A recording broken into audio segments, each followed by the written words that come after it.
जी नमस्कार प्यारे श्रोताओं, मैं श्याम कुमार आपका अभिनंदन करता हूँ। एक और कहानी के साथ उपस्थित हूँ, अकबर और बीरबल। इसमें बीरबल की बुद्धिमानी का परिचय दिया गया है और बुद्धिमानी में बीरबल किसी से कम नहीं है, वो श्रेष्ठ माना जाता है। तो आइए शुरू करते हैं अकबर और बीरबल की ये कहानी।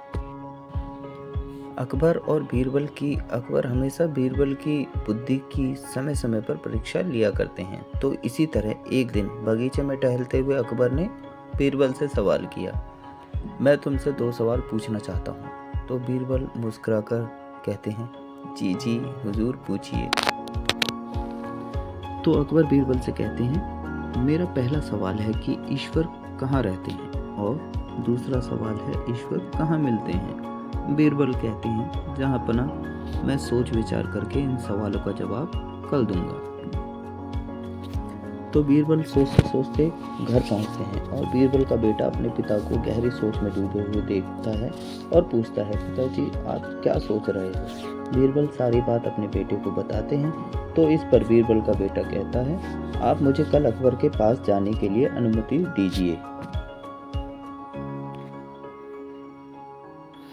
इन सवालों के जवाब मैं अकबर को देना चाहता हूँ। इसी तरह अगले दिन बीरबल का बेटा दरबार में पहुँच जाता है और बीरबल अकबर से कहते हैं कि जो सवाल आपने कल मुझसे पूछे थे उनका जवाब मेरा पुत्र, मेरा बेटा देना चाहता है। अकबर इसके लिए हाँ भरता है। बीरबल का बेटा सेवकों से कहते हैं कि आप 1 गिलास शक्कर घुला हुआ दूध लेकर आएं। सेवक दूध लेकर आते हैं और बीरबल का बेटा यह दूध अकबर को पीने के लिए कहते हैं और यह भी कहते हैं कि जहाँपना इस दूध का स्वाद कैसा है।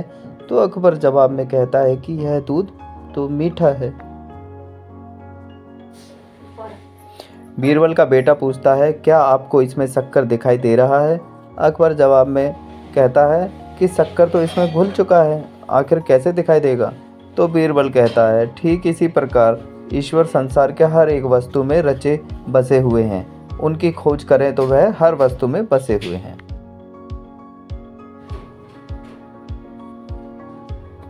बीरबल के बेटे ने सेवकों को फिर से आदेश दिया कि 1 गिलास दही लेकर आए। सेवकों ने यह दही अकबर के सामने पेश की और बीरबल के बेटे ने कहा, जहाँपना क्या इस दही में आपको मक्खन दिखाई दे रहा है। अकबर जवाब में कहते हैं, मक्खन तो दही मथने के बाद ही तो दिखाई देगा।